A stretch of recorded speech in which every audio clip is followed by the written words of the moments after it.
से बड़े महाराज जी कहते हैं, उन्होंने गांव गांव शहर शहर जाकर संतों का संदेश पहुंचाया। उनके सरल और प्रेरणा भरे सत्संग और उनकी प्यारी और मनमोहक शख्सियत के कारण संतमत की जड़ें भारत और विदेश में फैलती गईं।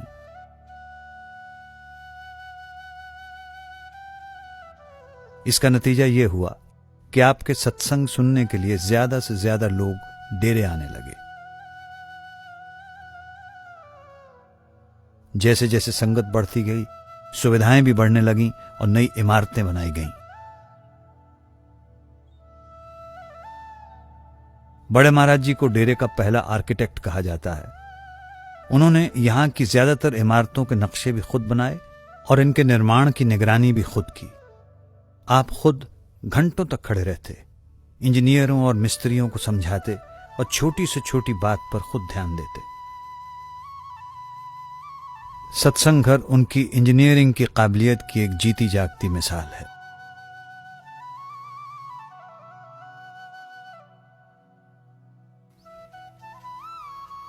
मैं जब भी इस इमारत को देखती हूं तो मुझे यकीन ही नहीं होता कि सिर्फ 3 साल में बनकर तैयार हो गई थी।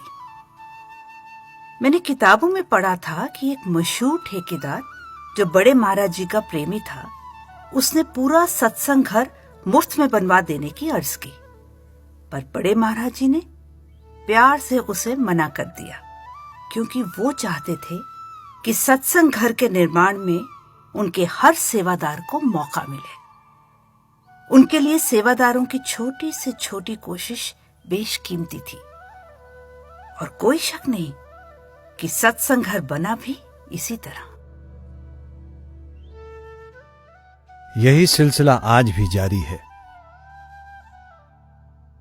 सद्गुरु और उनकी संगत के निष्काम सेवा भाव से ही एक एक ईंट को जोड़कर इस कॉलोनी को बनाया गया है। सेवा के रूप में बहती हुई ये प्रेम की धारा ही इस कॉलोनी का आधार है।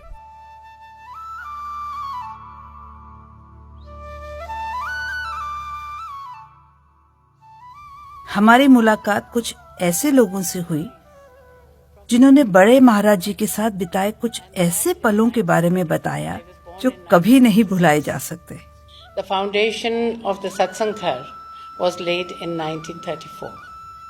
It was the great master who took on his head the first mitti ki tokri, and it was an occasion. After that, we used to go every day for seva to the Satsang Ghar. After satsang, the great master would come every day to supervise the work. We were very, very eager that he see us doing seva. And when he was not there, the sevadar, because we were little children, he would give us just one brick.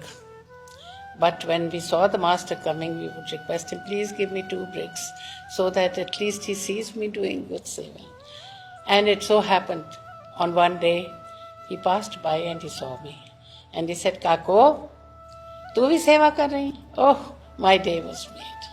And after that, you know what it means. I would go, I would request him to give me that, and we did seva every day till the satsang ghar was complete.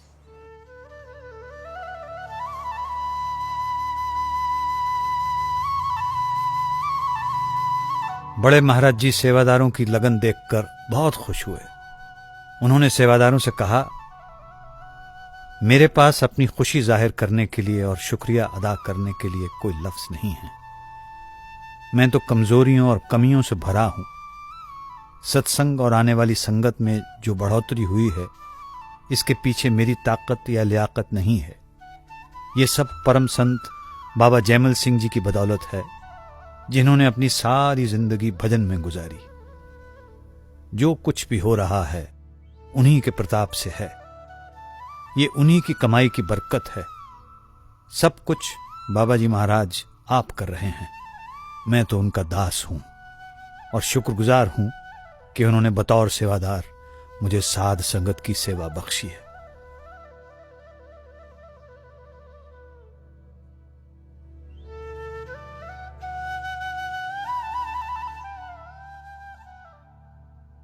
बड़े महाराज जी के हलीमी भरे लफ्जों से उनके विनम्र स्वभाव की झलक मिलती है। उनके शिष्य डॉक्टर जूलियन जॉनसन ने उनकी शख्सियत इन लफ्जों में बयान करने की कोशिश की है। काश मैं सचमुच उनकी शख्सियत बयान कर पाता, पर क्या आपने कभी ढलते सूरज की खूबसूरती बयान करने की कोशिश की है? कोई शहंशाह भी इतना दिलकश और गौरवशाली नहीं हो सकता, लेकिन उनकी गरिमा में इतनी विनम्रता है कि हर कोई उनकी ओर खिंचा चला जाता है। उनकी आवाज चांदी की घंटियों जैसी मंद और साफ है। उनकी मुस्कान से रहमत बरसती है और यह साफ दिखाई देता है कि उनके दिल में सबके लिए प्यार और दया है। उनके सिर्फ दर्शन किए जा सकते हैं, वर्णन नहीं। जब से मैंने उनके दर्शन किए हैं, मुझे कुछ और सूझता ही नहीं। उनका स्वरूप हर वक्त मेरे सामने रहता है। मैंने पहले ऐसा स्वरूप कभी नहीं देखा था और ना ही कभी कल्पना की थी कि मनुष्यों के बीच ऐसा चेहरा हो भी सकता है। अगर कोई चेहरा बुढ़ापे में भी इतना खूबसूरत, तेजस्वी और शालीन हो सकता है तो वो सिर्फ महाराज जी का चेहरा है। पर सबसे खास बात यह है कि उनके चेहरे पर ऐसा रूहानी नूर है जिसे लफ्ज बयान नहीं कर सकते, लेकिन इससे ऐसा अनोखा सुकून मिलता है जैसे कि उनकी हुजूरी में दुनिया की कोई परेशानी और बेचैनी ठहर ही नहीं पाती। जैसे ही आप उनके चेहरे के दर्शन करते हैं, आपको बात करने की कोई इच्छा नहीं रहती, यहां तक कि सवाल पूछने की भी नहीं। दिल चाहता है कि बस उस नूर में समा जाएं। उनकी आवाज में प्रेम की झनकार है और उनकी मुस्कान से ऐसा लगता है मानो सारा वातावरण जगमगा उठा हो। I must tell you my first impression, because I didn't know much about Sant Mat. My first impression when he came out of this car, he was shining, he was radiant. And funnily enough, what I thought was, oh my God. And then he walked very stately up the stairs and everybody bowed to him. I was feeling a little hesitant, and then he looked at me. And although he was tired, he straight away asked Bibi Lajo to bring us in, and he talked to us.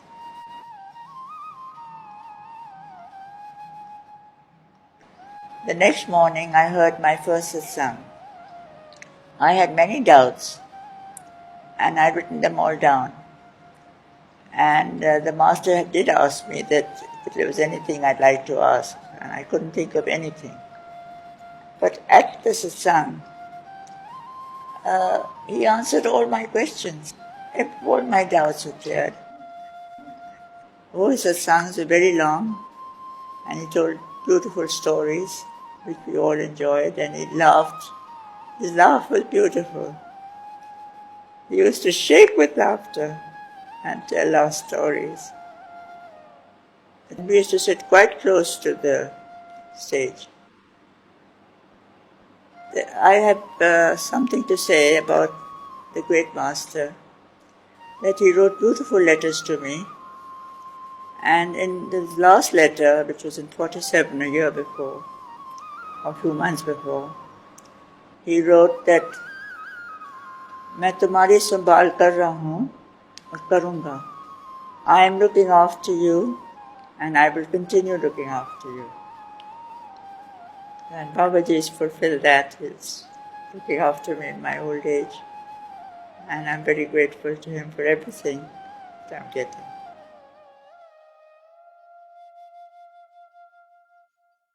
बड़े महाराज जी अपनी दया मेहर के लिए मशहूर थे। जब भी कोई उनके सामने अपने गुनाह कबूल कर लेता तो वे उसे बख्श देते थे, फिर प्यार से ये नसीहत देते कि प्रेम और भरोसे से भजन सिमरन करते रहो और आगे से इन गलतियों को दोहराना मत। आप अपने सत्संगियों की कमजोरियां अच्छी तरह से जानते थे, लेकिन कभी उनका जिक्र नहीं करते थे। आप कभी भी किसी का दिल नहीं दुखाते थे। आप फरमाया करते थे, संत महात्मा कभी भी हमारी कमजोरियों की तरफ ध्यान नहीं देते। अगर वे ऐसा करने लगें तो उनके पास कौन आएगा। सभी महान संतों की तरह आप सिर्फ उनकी आत्मा को देखते थे। आप कहा करते थे, हर आत्मा निर्मल है।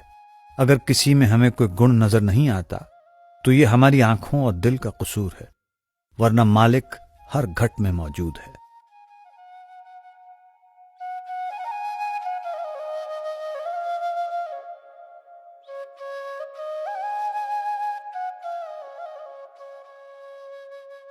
बड़े महाराज जी के सत्संग अक्सर बहुत लंबे होते थे, कभी कभी 2 घंटे या इससे भी ज्यादा देर तक चलते। आप दिन में 2 बार सुबह और शाम सत्संग किया करते थे। लोग बीच ही में सवाल पूछ लेते थे और आप उनका जवाब देते। कई बार तो सत्संग सवाल जवाब का रूप ले लेता था। कभी कभी कोई सत्संगी किसी धार्मिक किताब से कोई बानी पढ़ देता था और बड़े महाराज जी संगत को उसकी व्याख्या करके समझा देते थे। और कभी कोई महाराज जी के बारे में कविता सुनाता और महाराज जी उसे बड़े प्यार से सुनते। बड़े महाराज जी के रोजाना के कार्यक्रम में कुछ काम ऐसे होते थे जो उनका अधिकतर समय ले लेते थे, जैसे कि सत्संग करना, डेरे के विकास और सेवा के कामकाज की निगरानी करना और साथ ही एडमिनिस्ट्रेटिव मसलों पर ध्यान देना।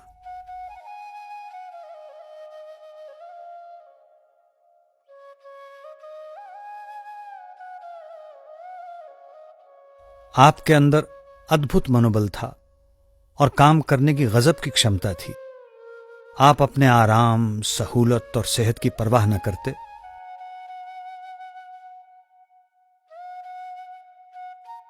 अपनी जिम्मेदारियों को पूरा करने में आप किसी भी तरह की जिस्मानी तकलीफ नजरअंदाज कर देते।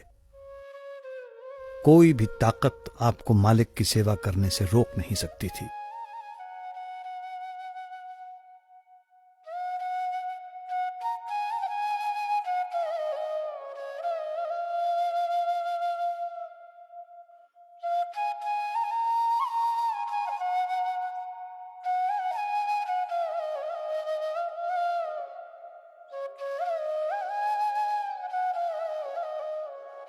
बड़े महाराज जी के वक्त तेजी से बढ़ रही संगत की सहूलत के लिए और भी जमीन जायदाद ले ली गई।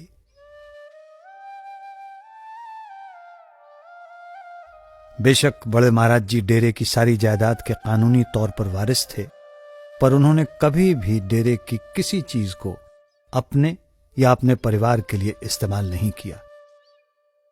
आपने इसे हमेशा संगत की अमानत समझा और अपनी संगत के फायदे के लिए इसके विकास की पूरी कोशिश की।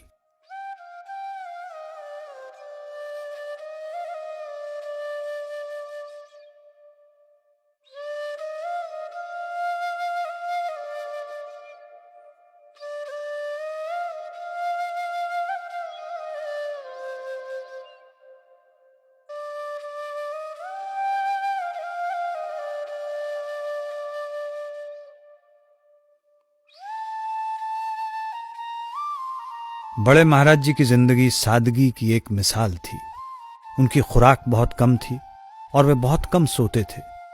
सत्संगियों को उनकी सेहत के बारे में हमेशा फिक्र लगा रहता था, पर वे उन्हें भरोसा देते हुए फरमाते, फिक्र ना करो, नाम का अमृत शरीर को कमजोर नहीं होने देगा। जो नाम सारी कायनात को संभाले हुए है, उसके लिए एक शरीर को संभाले रखना क्या मुश्किल है। पर यह तभी मुमकिन है जब हम उस नाम से पूरी तरह जुड़े हों।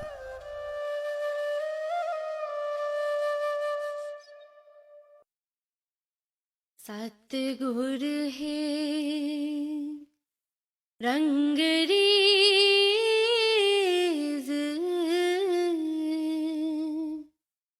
चुनर मेरी रंग डारी।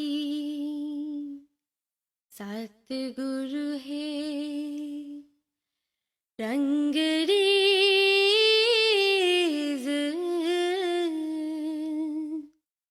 चुनर मेरी रंग डारी। स्याही रंग छड़ाए के रे देओ में जीठा रंग तो ऐसे छूटे नहीं रे दिन दिन होते सुरंग सतगुरु है रंग रेज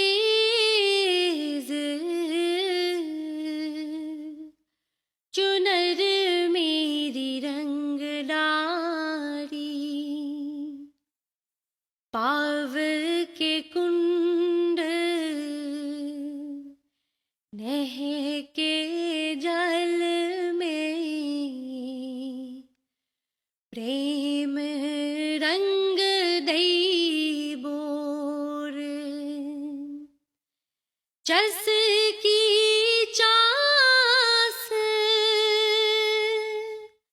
लगाए के रे खूब रंगी चक चोर सतगुरु है रंग रेज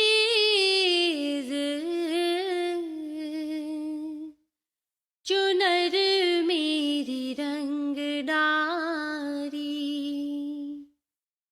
सतगुरु ने चुनरी रंगी रे सतगुरु चतुर सुजान सब कुछ उन पर वार दूरे तन मन तन और प्राण सतगुरु है रंग रेज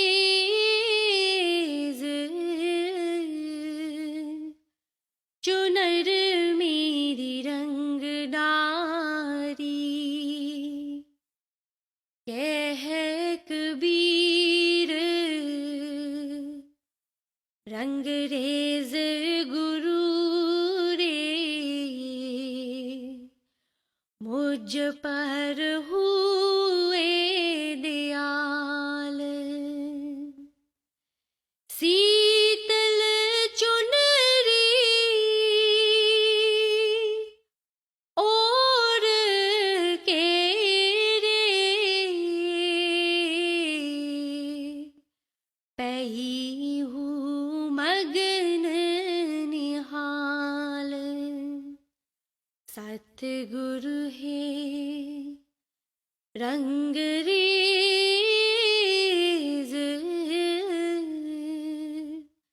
चुनर मेरी रंग डारी सतगुरु है रंग रेज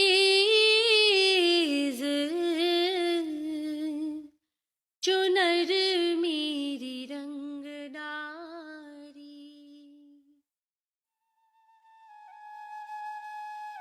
एक बार हुजूर महाराज चरण सिंह जी ने पुरानी यादें ताजा करते हुए बड़े महाराज जी की लंबी मानो कभी न रुकने वाली दिनचर्या के बारे में बताया।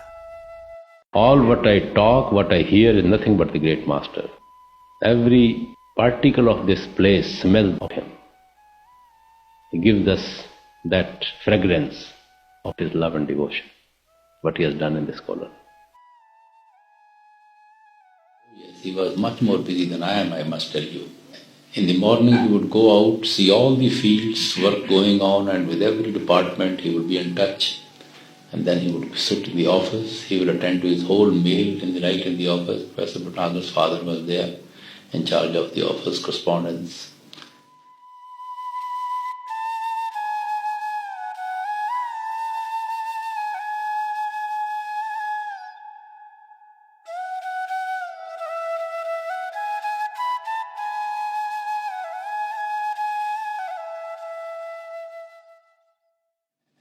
And then people would be coming, and whole day it will be interviewed till 1:30, 2.